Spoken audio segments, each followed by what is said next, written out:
All right, just making a quick video on replacing an Arctic Spa Summit's motherboard. All right, so we're just gonna give it a shot here, see how it goes. From what I can gather, basically you just got to follow these wires and label them. So I don't think this is gonna be too hard of a process, but let's try this out. All right, here we go. All right, this is where I'm at so far.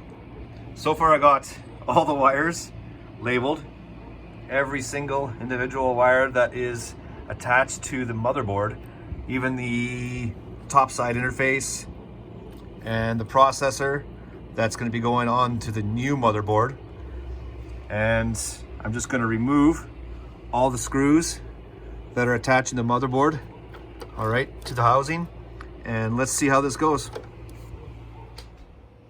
All right, so I removed the existing motherboard, and you can see where it's shorted out right over here. So this verifies it is the motherboard. And here is the new motherboard. So I'm just gonna put this in right now, install it, and get it ready for putting in the wires. All right, so this is something to consider when you're installing the main processor. Okay, so this is the old one, and it comes with an area to mount it, like a little post to mount it. Same with the interface. But if you look at the processor on the new one, there's just a hole there, okay? So it doesn't come with the post. So this motherboard should have came with a post already installed, because you can see right over here, the interface does, okay?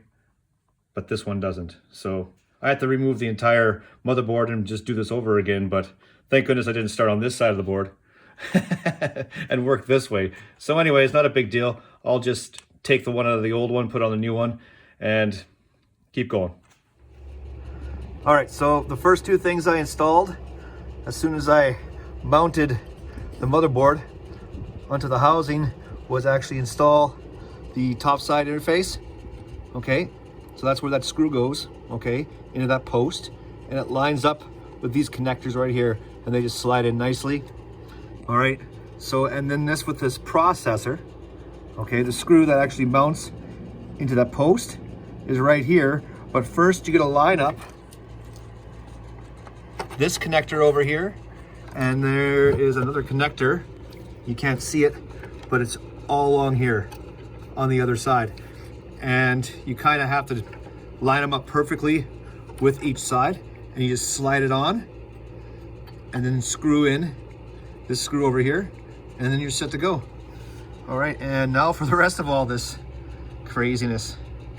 All right, so one more thing I want to show you guys, which is imperative. Now, I skipped a lot of pulling the wires and labeling the wires. You don't need to see me do that. That'll just drive you crazy. But what you got to do is when you pull the wires one at a time. Don't do multiple wires. And when you're labeling them, hopefully this comes out. So you'll go G, J, 18 or whatever that number is, and then you'll go J21, and then you'll go G1 through 12, okay, and then neutral, so neutral 1, neutral whatever that is, 6 I assume, and line 2, so you'll go L2 1 or 5 or whatever it is, and you'll go all the way down the line here, okay? And you'll notice that there's more over here, so you'll say F, if this focuses, FJ17. You know, you may not need to do that, but I would, right? Because there's gonna be wires everywhere. There's gotta be a J17 somewhere else around here, I assume. And then there's E, J16, and D, C, B, A, H, and etc. All right. Label everything one at a time. Don't be lazy, and take photos if you need to take photos. You know, just randomly as you're halfway through, a quarter through, just take a photo just in case. What if you forgot to label a wire? You're like, oh, where did that go? Well, you took a photo to start, halfway through, and the end. You'll probably figure it out. So other than that, this is pretty simple. You'll save yourself probably I don't know. Well, I live an hour and a half away and they charge mileage plus labor, so I probably saved 400 bucks putting this in.